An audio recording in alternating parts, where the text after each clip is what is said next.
Así que en Isaías 53 vamos a enfocarnos en los primeros 6 versículos, aunque vamos a estar tomando quizás de los siguientes también, una que otra cosa, pero quiero que volvamos a leer otra vez.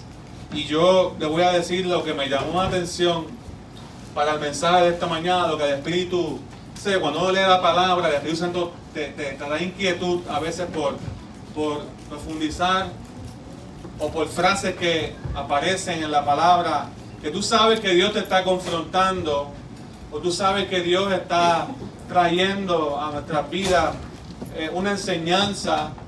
Y yo vi esta frase, cuando la leamos se la voy a decir, y mi corazón se estremeció en cierta manera.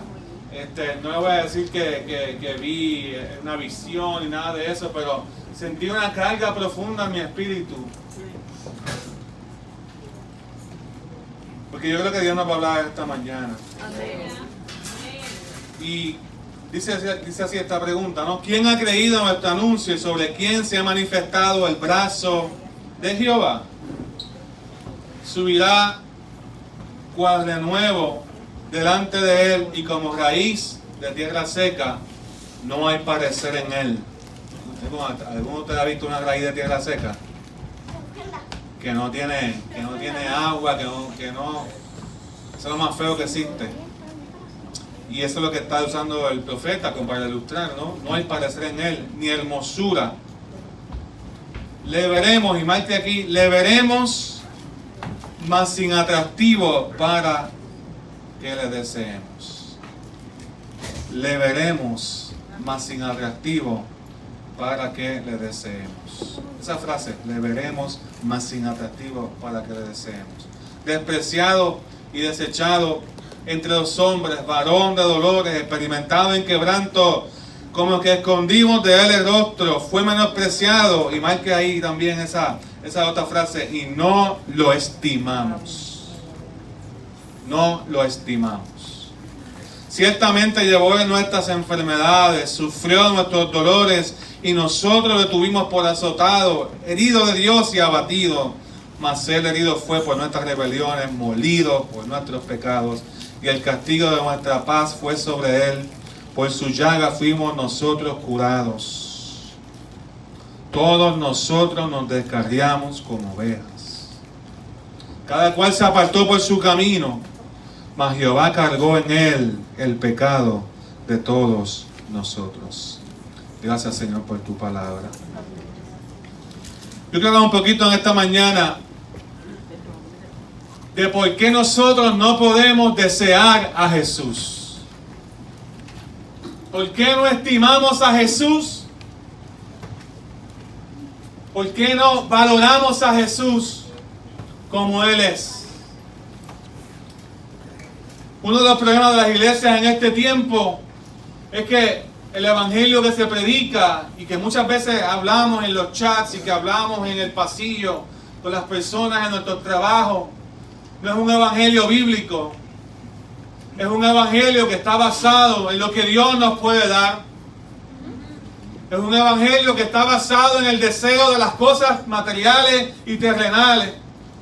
Es un evangelio de buenos deseos y de prosperidad. Es un evangelio de buenas intenciones. Oramos para que el Señor nos dé una casa con mucha intensidad. Oramos para que el Señor nos dé a alguien con mucho deseo, un acompañante, un amigo.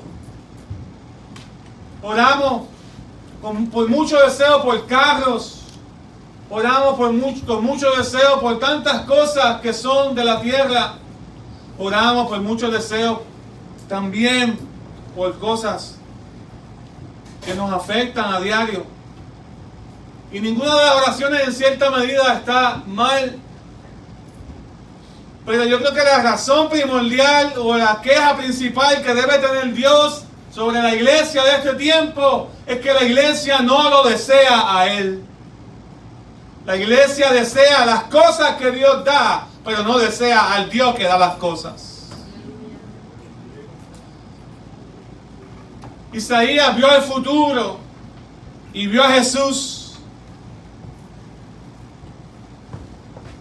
y anunciaba que el Mesías iba a andar en la tierra, iba a vivir en la tierra, y que iba a ser menospreciado, rechazado, iba a ser, no iba a ser estimado, no iba a ser valorado como se supone.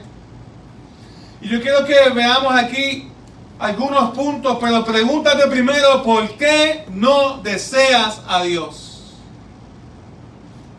Y estoy hablando de deseo como realmente debe ser una necesidad esencial de la vida, como comer.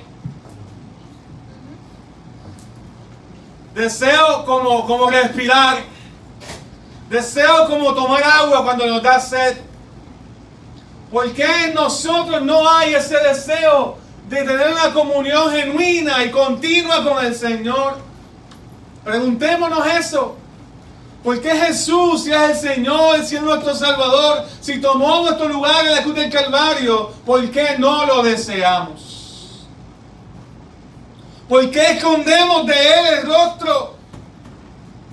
Como dice ahí el versículo 3. ¿Por qué nosotros no podemos ver a Dios y a Jesús? ¿Por qué lo vemos como algo común, como raíz de tierra seca? ¿Por qué lo vemos como algo normal? ¿Por qué nuestra relación con Dios no trasciende, no impacta a nadie, no bendice a nadie, no cambia, no transforma? ¿Por qué tenemos vidas tan normales con un Dios tan grande?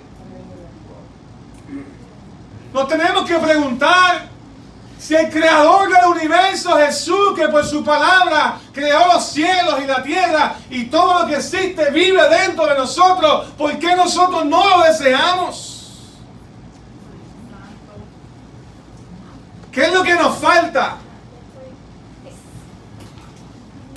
¿Qué es lo que está sucediendo en nuestra cultura, en nuestra sociedad? ¿Qué estamos absorbiendo? ¿Qué estamos consumiendo cuando vemos televisión? ¿Qué estamos leyendo? ¿Cómo nos relacionamos con otros? Que ese vacío que tenemos en nuestro interior lo hemos ocultado y estamos engañándonos a nosotros mismos. Creyendo que no necesitamos un encuentro con Jesús. Te voy a dar 4 razones por las que tú y yo no deseamos a Jesús.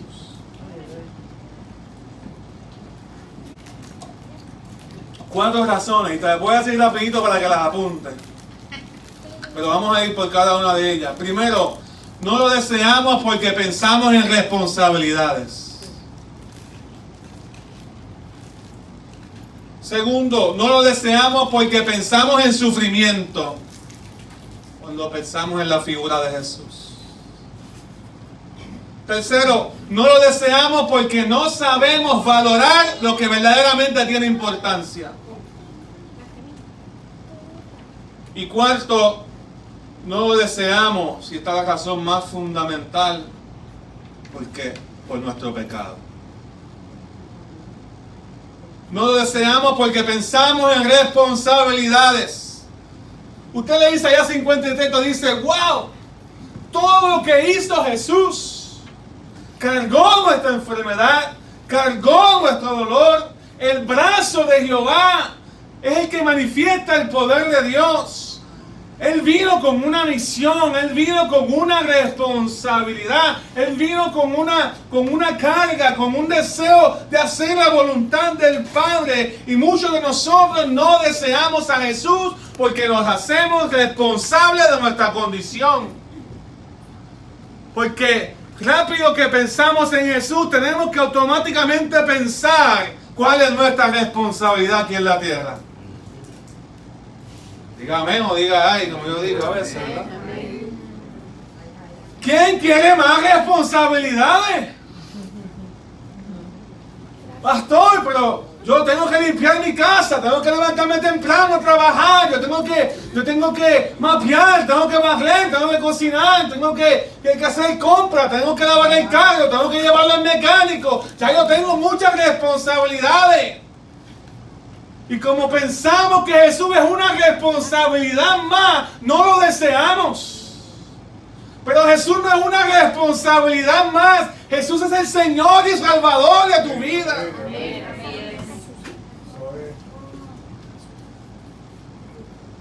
No lo deseamos porque pensamos en sufrimiento. ¿Quién quiere sufrir? Nadie va a alzar su mano, ni yo tampoco. Porque nuestra mente y nuestro corazón y nuestro cuerpo, uno quiere vivir, una persona saludable quiere vivir. Saludable en su corazón y en su mente. Quiere vivir cada día un regalo del Señor. Nosotros no tenemos esa potestad de decidir quitar o dar vida. Esa potestad le pertenece al Señor. Pero cuando vemos el sacrificio de Jesús se nos hace difícil identificarnos con Él. ¿Con quién se identifican los cristianos de este tiempo? Con los artistas. Yo quiero ser como el artista cristiano tal, Gabriel Idensi, Vladimiro, Cristín Di Clario, como los que publican cosas bonitas en las redes. Yo quiero ser como él, como ella, pero como Cristo, sufrir como él, como eso yo no quiero ser. Como los misioneros que dan su vida por todo el mundo, padeciendo persecución por causa del evangelio como ese, yo no quiero ser. Yo quiero vivir un evangelio cómodo. Quiero vivir un evangelio que no me haga sufrir. Pero mira lo que dice ahí en esos versos que leímos: menospreciado, rechazado, experimentado en quebranto, azotado y herido de Dios. Mira todas estas palabras: herido, molido, castigo, abatido, angustiado, castigo de nuestra paz, por sus llagas fuimos nosotros curados.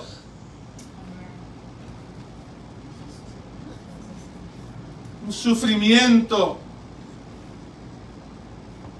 Cuando vemos la vida de Jesús, es inevitable ver su sufrimiento y decimos, yo no lo quiero.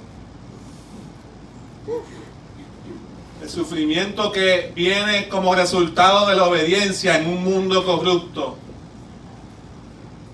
El sufrimiento que viene cuando los amigos me rechazan por yo no querer escuchar la misma música o el mismo material o ver las cosas que ellos ven. El sufrimiento que viene cuando tienes que decirle que no a un compañero de trabajo, a una invitación que no agrada al Señor. El sufrimiento que viene cuando el vecino, y no estoy hablando de sufrimiento externo también, cuando uno tiene que perdonar y cuando uno tiene que doblegar su ego y aprender a ser humilde. El sufrimiento que viene cuando a veces nos aprendemos a desprender de cosas materiales para que otras personas estén bien y puedan comer y pueda la obra de Dios avanzar. No lo deseamos porque pensamos en sufrimiento. No lo deseamos porque pensamos en responsabilidades. No queremos ser menospreciados. No queremos ser experimentados en quebranto. Imagínese un título que usted tenga algún día: experimentado en quebranto. Eso quiere decir que pasó las de Caín.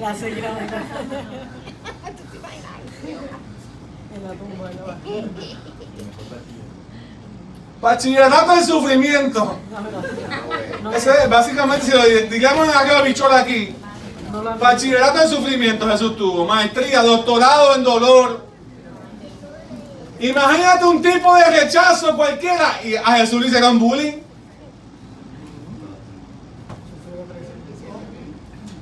Castigo de nuestra paz fue sobre él. ¿Quién quiere pensar en castigo? Sin embargo, Jesús dijo en Getsemaní que se haga tu voluntad y no la mía. El creyente de este tiempo no desea a Jesús porque no desea sufrir. Sufrir culturalmente. Quizás aquí no nos cueste la cárcel, quizás aquí no nos cueste, en otros países sí, no nos cueste la vida. Pero igual nos cuesta morir.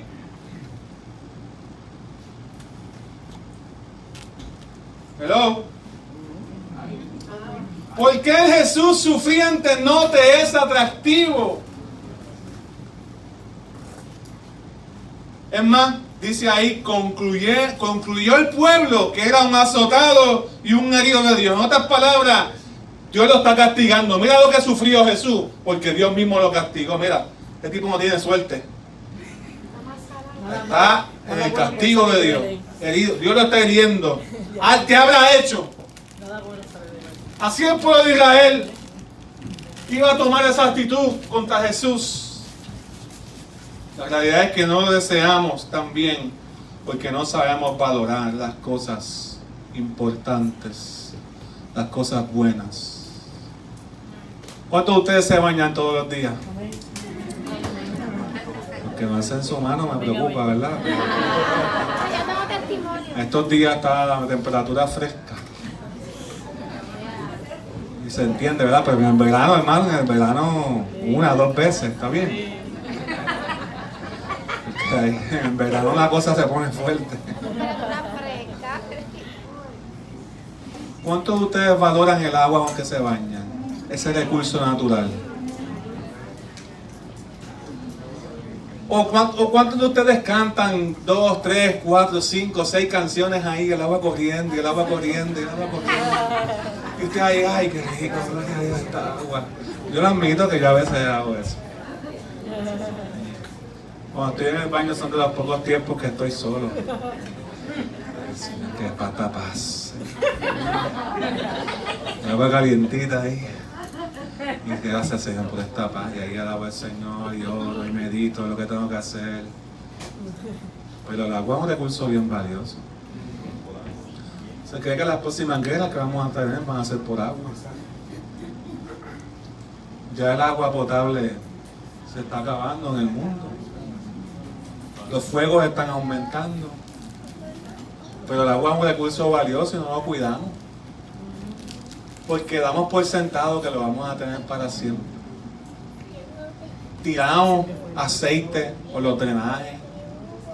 Cuánto químico hay. No estoy hablando de nadie aquí, ¿verdad que no? No estoy hablando de gente de allá afuera.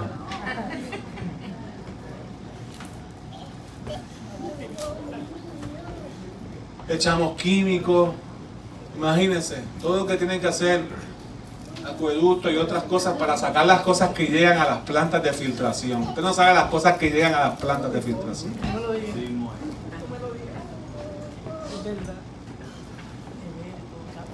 Usted está sacando todo el papel que se tira por ahí, con todo, cuanto material biológico tiramos por ahí y no biológico. Cuando el agua usted se la tiene que tomar tarde o temprano otra vez, piense eso. Usted tiene que valorar un recurso valioso y de la misma manera hacemos con Jesús. No sabemos cuán valioso es y como no quizás hemos perdido de perspectiva su valor para nosotros, no lo estimamos. Dice ahí el texto, no lo estimamos. No sabemos valorar lo espiritual porque no sabemos valorar a Cristo. No sabíamos lo que estaba haciendo la cruz. No sabíamos lo que significaba para mi presente, lo que significaba para mi pasado, lo que significa para mi futuro. El sacrificio de Cristo lo abarca todo, pero no lo valoramos, no lo estimamos, no lo entendemos. Pero ahora que usted es creyente y usted le sirve al Señor, usted tiene una responsabilidad bien grande y es valorar el sacrificio de Cristo. No menospreciarlo y entenderlo, digerirlo como el Espíritu Santo le vaya ayudando y mostrando poco a poco, porque lo que sucedió en la cruz es trascendental.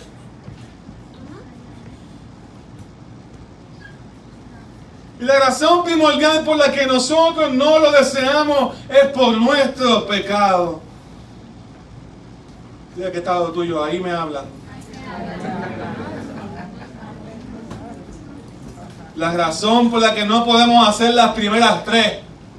La razón por la que no queremos más responsabilidad. La razón por la que no estamos dispuestos a sufrir por hacer la voluntad de Dios. La razón por la que no sabemos valorar es por el pecado que hay dentro de nosotros. Nuestro pecado hace que todos nos descarriemos como ovejas. Todos nos apartamos del camino, dice Isaías 53. Todos nos descarriamos, todos nos fuimos a la deriva. Aleluya. Nuestro pecado hace que veamos a Jesús demasiado normal. Jesús tuvo que luchar con eso todo el tiempo. ¿Acaso de Nazaret puede salir algo bueno? Si tú eres el Hijo de Dios, le dijo al enemigo, si tú eres el Hijo de Dios, convierte esas piedras en pan. Si tú eres el Hijo de Dios, bájate de esa cruz. No sabemos valorar quién es Dios. Lo vemos demasiado normal. No sabemos su poder y su autoridad. Nuestro pecado va a hacer que la incredulidad se apodere de nosotros. ¿Quién ha creído nuestro anuncio? Cuando vemos esa pregunta en Isaías 53 al principio, ¿quién ha creído nuestro anuncio? Ustedes saben, no era porque había muchos creyentes, ¿saben? Es porque Isaías creía y sentía que hablaba a oídos incrédulos.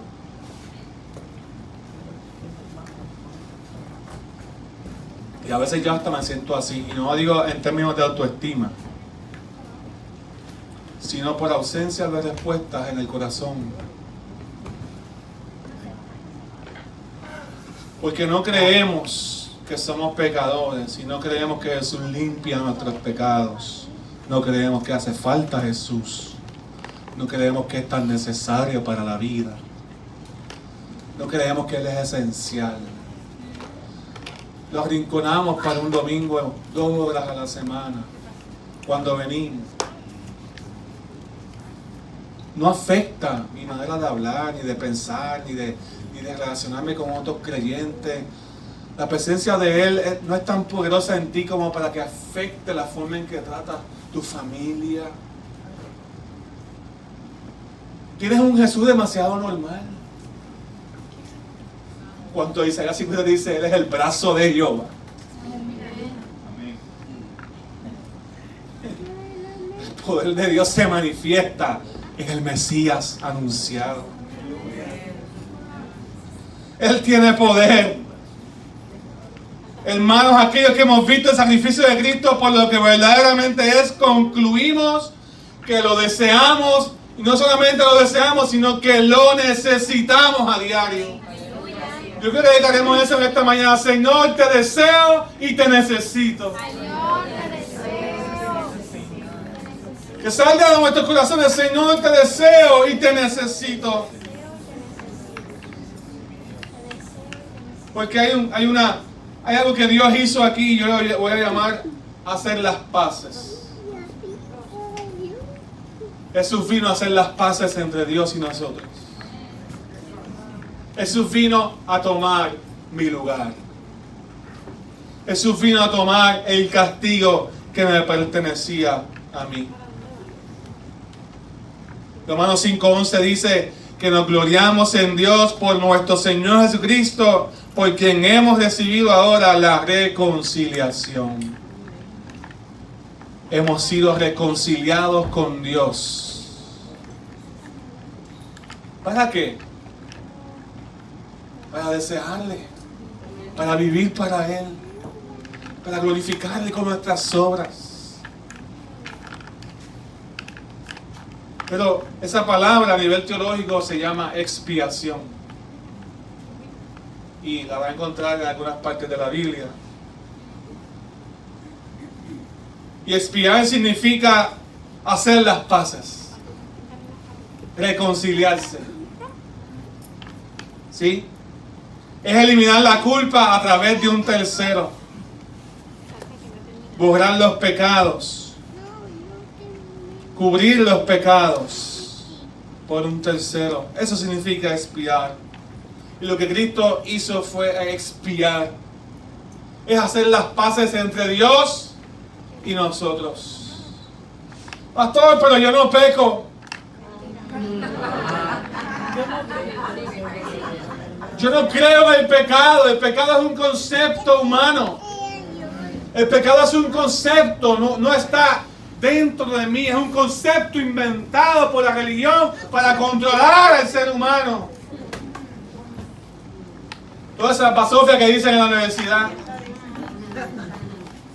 y en otras mentes cultas que no se han puesto a analizar a la familia primeramente para ver su conducta. ¿De dónde salen esos malos pensamientos, las mentiras, los fraudes, las divisiones, los enojos, la ira, las contiendas, los celos, la codicia de lo material? ¿De dónde sale ese deseo de comodidad y de egoísmo que nos impide no desear a Jesús? ¿De dónde salen las herejías, las hechicerías, las brujerías y todas esas iras que están por ahí? ¿De dónde sale amar a un artista más que a tus padres? ¿De dónde sale un corazón desobediente? No es culpa de la cultura, no es solo un concepto. Tenemos que reconocer que está dentro de nosotros, es un principio de la naturaleza humana. Y como a veces no sabemos definir bien el pecado, definimos mal el sacrificio de Cristo. Porque si nosotros no creemos que somos pecadores, no vamos a creer que el sacrificio de Cristo fue para sustituirnos por nuestro pecado. Y pensamos que Cristo murió solamente para mostrar su amor. No, porque es que Dios nos amaba tanto que murió en la cruz por nosotros. Sí, eso es falta la otra parte de la moneda. No es que Cristo murió solamente porque Él quería mostrarnos el ejemplo de lo que era ser una vida buena en la tierra. Solamente mostrarnos el ejemplo. No, que Cristo murió meramente para representar la paga del pecado es muerte, pero realmente eso no es nada más. Y creamos estas definiciones que siempre a veces les falta algo, porque es la manera de nosotros no desviar nuestra responsabilidad de lo que dice Isaías 53. Cuando Cristo murió en la cruz, nosotros estábamos en la cruz con Él. Nuestro pecado fue quien lo llevó a la cruz. Él cargó en Él el pecado de todos nosotros. Cuando Cristo estaba en la cruz, yo estaba muriendo ahí también. Fue mi pecado. Murió en sustitución mía. Él estaba haciendo las paces. Dios quería que tú y Él se reconciliaran. Él tomó mi pecado, mi castigo, mi humildad en la cruz, mi humanidad en la cruz, y Él llevó mi culpa, y llevó mi vergüenza ante el Padre. Pero usted ve este principio en el Antiguo Testamento repetido y una y otra vez. Alguien tenía, el inocente tenía que morir por el culpable. Cuando Adán y Eva pecaron, dos animales murieron para cubrir los cuerpos avergonzados y desnudos y la culpa de Adán y Eva, y Dios les dio un nuevo comienzo. Cuando Abraham iba a sacrificar a Isaac, su hijo, Dios lo detuvo y apareció un cordero de la nada. Dios se hizo provisión y Abraham e Isaac tuvieron un nuevo comienzo. En Egipto los primogénitos, cuando pasó el ángel de la muerte que iba a aplacar, ¿verdad?, lo que iba a suceder allí con las plagas, iban a morir los primogénitos de los hijos de la familia que estaban allí, tanto judíos como egipcios. Aquellos que comieron el cordero y pusieron su sangre en los dinteles de las puertas. Un cordero tuvo que morir para que las familias y los hijos pudieran vivir. Continuamente en el Antiguo Testamento vemos una ofrenda continua de un cordero que se sustituía a la persona que traía la ofrenda. Ese cordero tomaba el lugar del que traía la ofrenda. Y literalmente lo que hacía el sacerdote cuando alguien traía la ofrenda al templo es que tomaba la ofrenda y le pedía que la traía la ofrenda, tiene que tocarle la cabeza. Y cuando le tocaba la cabeza era una señal de transferencia. Ese cordero está tomando mi lugar. Y el sacerdote recibía esa ofrenda y la ponía en el altar. Y había un fuego continuo en el altar de sacrificio de personas que traían ofrendas al Señor, entendiendo que había Dios provisto una manera, había Dios provisto un medio para que hubiese paz entre Dios y los hombres. Pero el problema es que ni los corderos, ni las pieles, ni las medias humanos limpian verdaderamente el corazón del hombre. Solo la sangre del Cordero, inmolado antes de la fundación del mundo, limpia nuestras conciencias y cambia nuestras conductas. Todo aquello fue tipo, fue sombra, fue preparación para lo que Isaías está anunciando ahí. Angustiado él y afligido, no abrió su boca.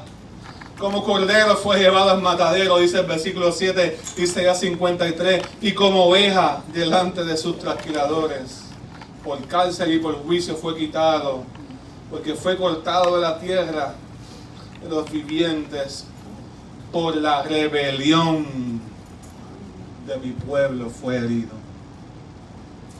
Ustedes tienen que entender, en el principio de la salvación se encierra algo poderoso. Y es que hubo una sustitución. Usted quita eso del Evangelio y no hay reconciliación. Si usted dice que Cristo murió para ser ejemplo, usted no se está incluyendo. Si usted dice que Cristo murió para mostrar amor, usted no está diciendo, Él no tomó mi lugar, Él estaba simplemente dando un ejemplo. Pero Isaías 53 enseña claramente que Cristo llevó el pecado de todos nosotros.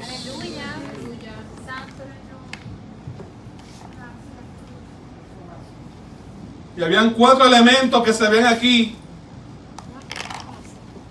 del sacrificio para hacer las paces del hombre con Dios. Primero tenía que haber un transgresor, alguien que quebrantara la ley. Segundo, el juicio de Dios tenía que ser emitido sobre esa acción.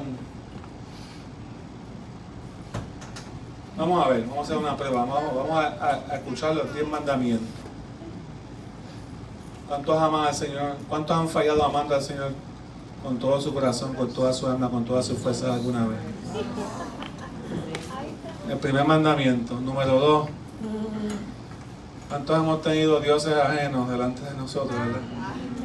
¿Cuántos hemos tomado el nombre de Dios en vano en ocasiones? O en muchas ocasiones.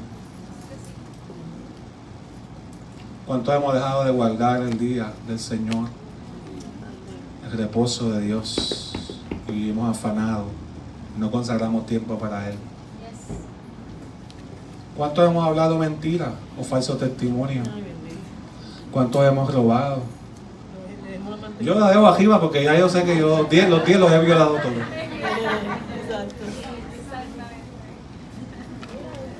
¿Cuántos hemos deseado en el corazón algo que no es de nosotros, ya sea una persona o su cuerpo, ya sea a nivel física o a nivel mental? Pero Jesús dijo, si la viste en el corazón y la deseaste, ya cometiste adulterio. El estándar de Jesús es más fuerte que el del Antiguo Testamento. ¿Me sigue?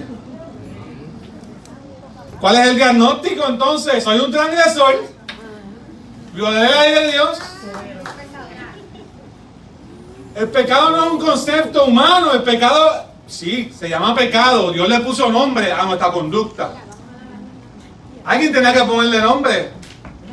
El pecado es todo aquello que viola la ley de la conciencia que Dios ha puesto en nosotros y la ley de Dios revelada en su palabra. Somos transgresores y el juicio de Dios era que el pecado traía muerte, trae muerte. Y por eso es que usted no puede ser vivo delante de la presencia del Señor. Y por eso es que no tenemos vida para desear a Dios. Por eso es que nos cuesta. Porque pensamos en las cosas terrenales cuando queremos relacionarnos con Dios. Pensamos en la responsabilidad. Pensamos en el sufrimiento. Uy, esas cosas no. Pensamos en las cosas que son más importantes de esta tierra. Porque no sabemos valorar a Jesús. Pero realmente lo que está trayendo división entre Dios y nosotros es el pecado que hay en nuestro corazón. Amén. Diga amén o diga ay. Amén. Y Dios el pecado lo tiene que disciplinar.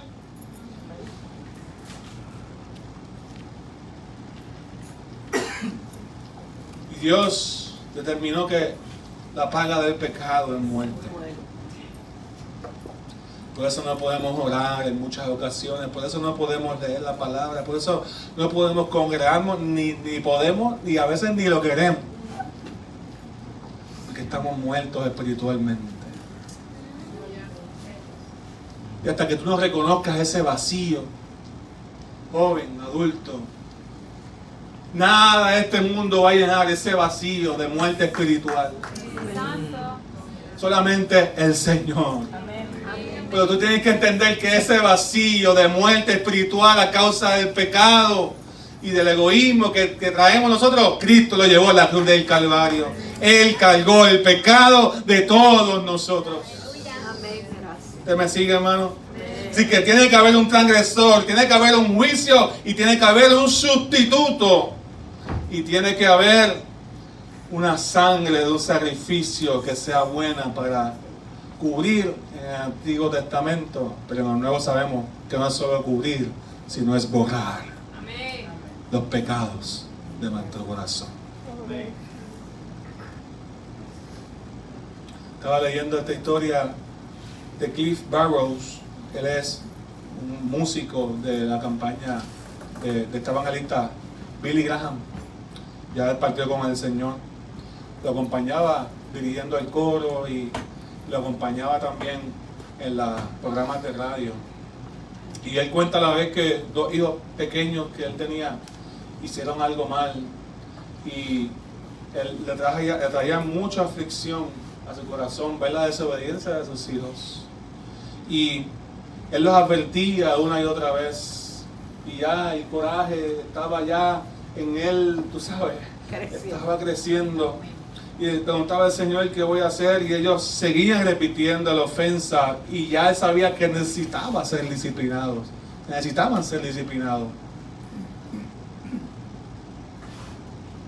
Pero él como padre dice que su tierno corazón estaba tan dolido ante la idea de tener que castigar a sus 2 hijos que amaba. Así que llamó a cada uno de ellos, los llamó a su habitación. Dice la historia que él se quitó la correa y se arrodilló junto a ellos en su cama. Y le dijo a sus hijos que lo azotara 10 veces cada uno de ellos. Y los hijos lo sorprendieron, ¿pero cómo? Y le dijo, ¿me tienen que azotar? No se queda como que, wow, esta historia. Y los niños comenzaron a llorar, pero había que pagar la pena. El castigo de sus hijos iba a ser que le dieran 10 veces con la correa a su padre.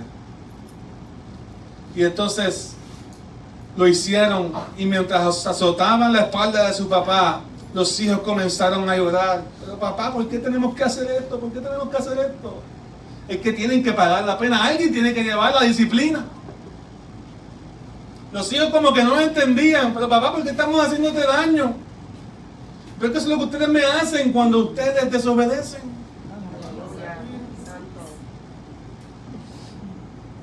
Y cuando terminaron de hacer eso, que le dieron el último correazo de los 10 cada uno, el papá se levantó y los abrazó y los besó y lloraron juntos. Y él contando esta historia decía, me dolió, pero nunca tuve que darle más nalgadas de nuevo. Quizás te persigue el recuerdo de alguno de tus actos cobardes, egoístas o vergonzosos. Pero yo quiero que tú sepas que Jesús tomó los latigazos por todos nuestros pecados. Él llevó el dolor por cada uno de nuestros pecados y nos invita a aceptar su perdón y dedicar el resto de nuestras vidas a Él. Por eso murió. Él no solo es juez, sino también es Padre. Amén. No solo nos declaró culpables, sino que también pagó nuestro castigo. Isaías 53 dice, el castigo de nuestra paz fue sobre Él. Qué tremendo, ¿verdad? Primera de Pedro 3, 16, 18 dice, porque también Cristo padeció una sola vez por los pecados, el justo por los injustos, para llevarnos a Dios, siendo a la verdad muerto en carne, pero vivificado en el Espíritu. Amén. El justo por los injustos. El inocente por el culpable. El que dice la verdad a veces sufre más en esta cultura que el mentiroso. El fiel por el infiel. Pero también no se desvincule, que así somos con Dios en muchas ocasiones. Pero Él llevó mi pecado en la cruz del Calvario. Dice la palabra que Él llevó la maldición del pecado en la cruz. Cada nivel de corrupción que nuestra vida pudiera alcanzar se menciona en Isaías 53. Dice en el versículo 11 que Él llevó nuestras iniquidades. ¿Usted sabe qué es nuestra iniquidad? Nuestra iniquidad es nuestra tendencia a que nos guste lo malo. Tenemos una tendencia. Por eso es que este refrán bien famoso de los 90 se hizo bien famoso y todavía la gente dice, el cuerpo me la pide. Había otro artista que decía, el cuerpo lo que pide es calle. ¿Se acuerdan de eso? Suelto como gavete también. Sigan, yo sé que ustedes saben más, sigan diciendo. La cabra tirada para el monte, eso que no saben. Tenemos una rebeldía innata en el corazón. Pastor, pero yo soy bueno. No, usted no ha sido lo malo que usted pudiera hacer por la conciencia, porque el gobierno también tiene ciertos deterrentes. Quizás por la crianza, por la cultura. Pero si usted pudiera hacer lo malo que su naturaleza humana, si usted hiciera todo lo que usted piensa, imagínese hasta dónde hubiese llegado usted. Quizás algunos estuviésemos presos. ¿Me sigue? Imagínese que usted, todo lo que usted haga, todo lo que usted piensa, usted lo haga. Eso. ¿Se puede? No se puede. Esa es la iniquidad. Cuando David habla de iniquidad, eso es lo que está hablando. Que tenemos una tendencia natural, humana, a desviarnos. Estamos torcidos por dentro. Hay otras corrientes teológicas que dicen somos depravados. En ese sentido, no hay manera de que esto se desvincule de la naturaleza humana. Venimos así con el paquete. Dile que está lo tuyo, soy así. Sí, soy así. Usted es así hasta que Cristo llega. Cuando Cristo llega, ese principio de iniquidad cambia. Antes de Cristo usted tenía una tendencia hacia el mal, pero ahora en Cristo usted tiene una inclinación hacia la voluntad de Dios. No quiere decir que somos perfectos. Todos nos descarriamos como ovejas, todos nos descarriamos. Usted entiende lo que dice ahí, todos nos desviamos, todos tenemos esa iniquidad por dentro. A nadie nos gusta lo que nos digan que tenemos que hacer. A nadie nos gusta que nos digan, que nos hablen sobre la obediencia. Ay, ya viene con el sermón más aburrido, este papi, este mami, ya viene a decirme que llegue temprano, que no escuche esto, que no escuche lo otro. A nadie le gusta, al pastor que está hablando de pecado, a nadie le gusta. ¿No sabe por qué no nos gusta? Por la misma razón que a veces no nos gusta ir al médico, porque no nos gusta que nos den malas noticias. No nos gusta que nos digan la verdad.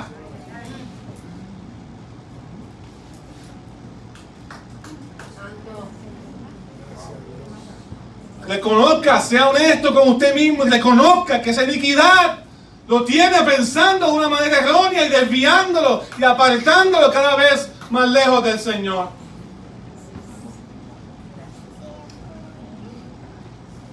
La iniquidad da a luz el pecado.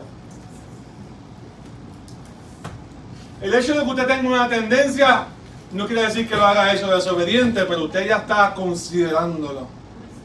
Y la Biblia dice en Isaías 53, en el versículo 6, que también Cristo llevó el pecado de todos nosotros. Ya el pecado es la desobediencia manifiesta. La Biblia dice en Santiago capítulo 1 que todo aquel que peca no diga que fue Dios, sino que de su propia humanidad, concupiscencia, naturaleza humana, Usted estuvo pensando en ese pecado hace tiempo y saboreándolo en su mente.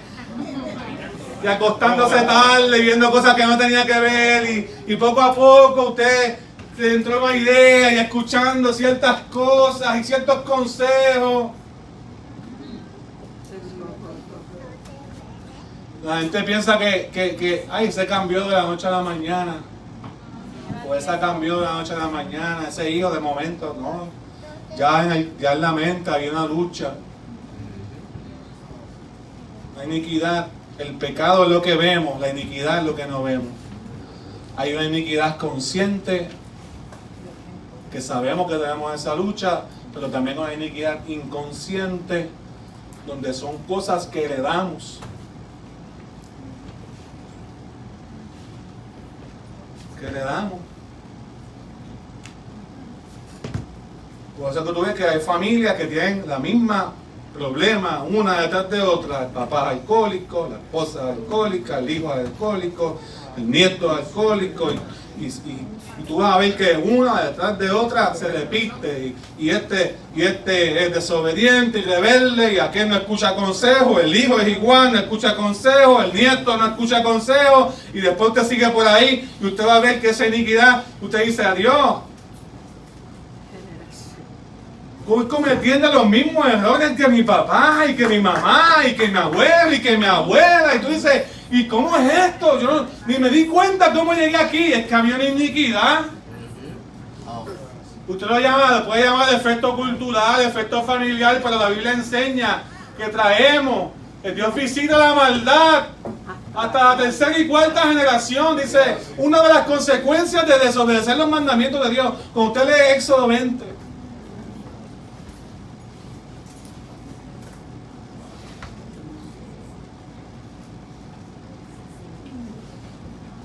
está latente dentro de nosotros.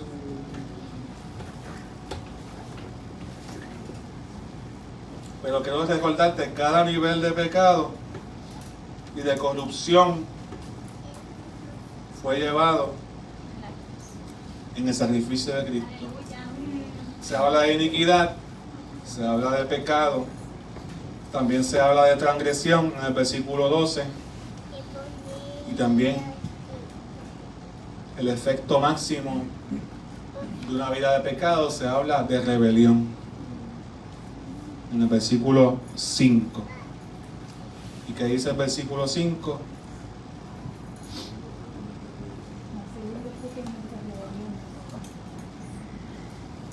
Mas él herido fue por nuestras rebeliones, molido por nuestros pecados.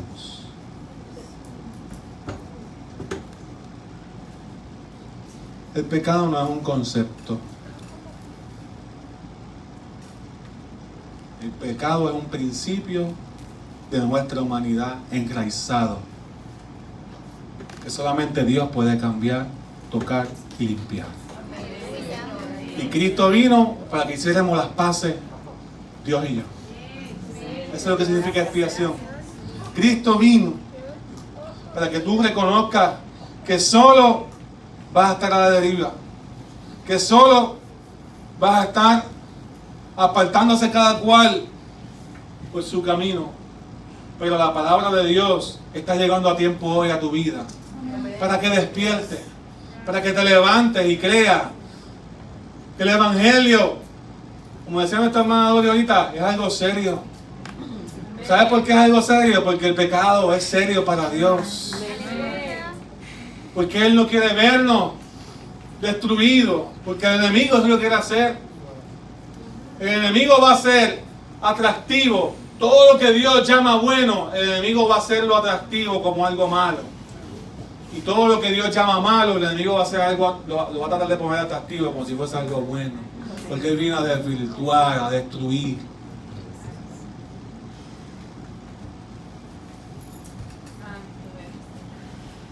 Pero en la cruz vemos esta doctrina de la expiación, de hacer las paces, de la reconciliación con Dios de manera perfecta. Él cargó mi pecado. Él cargó el pecado. Él llevó mi rebelión. Él llevó mi iniquidad. Él llevó mi transgresión.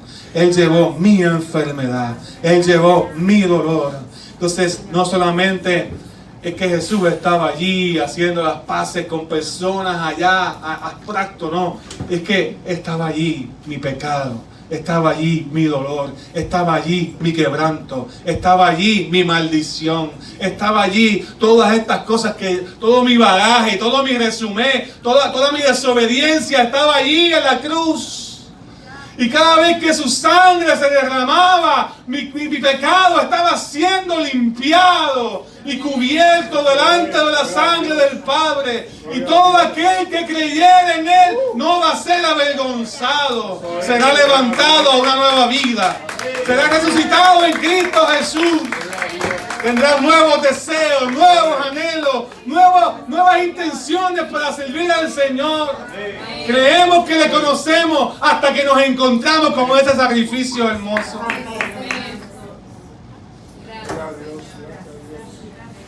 Hay quien escribió que la cruz representa la intersección de dos atributos o facetas de la naturaleza de Dios. El amor de Dios y la santidad de Dios. Se encuentran ahí en la cruz. La santidad requiere el pago de la pena. Ninguna transgresión puede ser pasada por alto. Ninguna desobediencia a Dios la pasa por alto. Pero el amor proporciona ese pago. Cristo vino por amor y tomó nuestro lugar. ¿Usted me está siguiendo, hermano? Nada es imposible para el Señor. Nada es imposible para el Señor. Ninguna cosa que te hayan dicho tus padres, tus abuelos, tú no tienes que volver a repetir la misma iniquidad de ellos. Dios rompe con toda maldición en la cruz del Calvario. ¿Usted me sigue, hermano? Pero si usted no se cuida, esa iniquidad está ahí. Pero el Espíritu Santo le da dominio propio y le pone una nueva naturaleza, un nuevo espíritu, un nuevo corazón de carne que quiere hacer la voluntad del Señor. Porque Él quiere que hagamos las paces. Y por último les dejo esta historia de un pastor que se llama Jacob Koshi, es asiático, en Singapur. Este testimonio de él dice que creció con una ambición. Él quería todo el tiempo tener éxito en la vida, ganar todo el dinero. Se había puesto en el corazón que esa iba a ser su meta. Ganar todo el dinero, las posesiones que pudiera. Y de ahí cayó el mundo de las drogas y los juegos de azar. Se convirtió en un señor de una red internacional de tráfico, de contrabando. Y en el 80, arrestado, colocado en una prisión. Y cuando estaba rehabilitándose por las drogas con el gobierno en la cárcel, estaba frustrado. Y todas sus metas y propósitos y sueños y ambiciones se habían quedado con él. Esa codicia en una celda, su corazón estaba frío y vacío, según él lo cuenta. Era fumador y se le permitían cigarrillos en aquel tiempo en el centro. Y en cambio contrabandeó tabaco en la cárcel y entraba el tabaco, pero no tenía con qué enrolarlo. Adivine con qué enrolaba el tabaco. Con páginas de la Biblia. Y allí desarrolló esa costumbre, porque la Biblia tenía una fuente de papel, le traían Biblia, el Ministerio de los Gedeones Internacionales. Y dice en la historia que un día se quedó dormido mientras fumaba y se despertó para descubrir que se había quemado el cigarrillo y todo el papel y solamente quedaba un trozo de papel pequeño. Lo desenrolló y leyó lo que estaba escrito y decía: Saulo, Saulo, ¿por qué me persigues? Y dice que esa pregunta lo dejó mal. El Espíritu Santo comenzó a tratar con él y pidió otra Biblia y dio toda la historia de la conversión de Saulo de Tarso, y de repente se dio cuenta de que si Dios podía ayudar a alguien como Saulo, lo podía ayudar a él. Y allí en su celda se arrodilló y oró pidiéndole a Cristo que entrara en su vida y lo cambiara. Y comenzó a llorar y no pudo parar. Y él cuenta en su testimonio: ¿quién hubiera creído, dice él, que podía encontrar la verdad fumando la palabra de Dios? Él lo dice gracioso, ¿verdad? A nadie ahora van a decir: el pastor me dijo que fumaba. Eso no se trata, ¿verdad? Pero es que Dios te encuentra donde tú estás. No importa tu iniquidad, tu pasado, tu rebeldía, tu actitud, Dios te encuentra ahí. Y te quiere dar una vida nueva. Y esto lo tenemos que anunciar. Y cuando Él me da una vida nueva, las responsabilidades, lo que hacemos por el Señor, no me cargan. El sufrimiento que pueda tener, no me carga. Es que Él ya sufrió por mí. Yo debo sufrir por Él. Él ya me dio salvación y vida eterna. Comienza a valorar lo que es verdaderamente importante en la vida. Porque el pecado ya no te domina. Y como el pecado ya no te domina, si no es Cristo, tu vida cambia. Y esas son las cosas grandes que hace el Señor. ¿Por qué no deseamos a Dios? ¿Por qué no lo valoramos? Porque el pecado se mete en nuestros corazones y desvirtúa lo que Cristo hizo.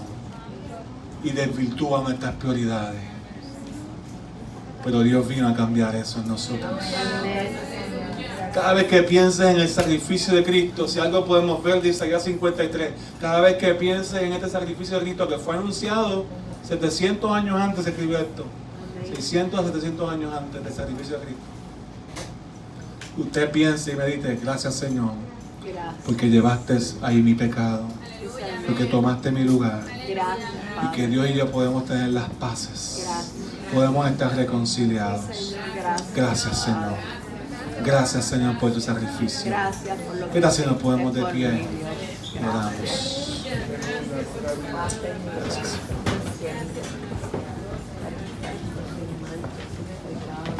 Gracias, Jesús. Gracias, Señor. Gracias, Señor. Te adoramos, oh Señor. Quizá hay alguien que necesita renovar su relación con el Señor.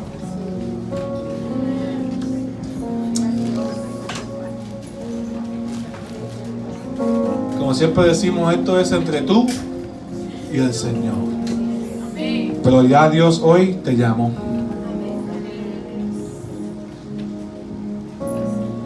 Ya Dios hoy te llamó. Señor, te damos gracias por tu palabra. Te damos gracias por tu presencia. Y te damos gracias por tu Espíritu Santo. Gracias, Jesús. Gracias, Jesús. Gracias, Jesús. Te adoramos, Señor. Porque tú, y solo tú, eres bueno. Quizás alguien está luchando en su corazón por entregarle su vida al Señor, entregársela de verdad.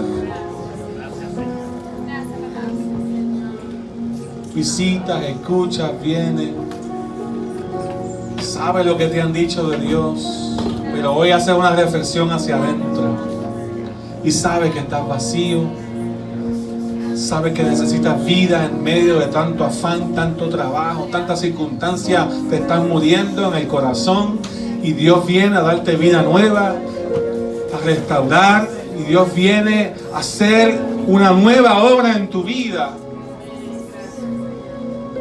que comenzó en la cruz del Calvario, y allí Jesús llevó el pecado de todos nosotros. Gracias, Señor Jesús. Habrá alguien aquí que dice: yo entiendo que es conmigo. Gracias. Alzando su mano o pasando al frente. Gracias. Yo entiendo que es conmigo. Yo entiendo que es conmigo. Gracias, Señor Jesús. Gracias, Señor Jesús.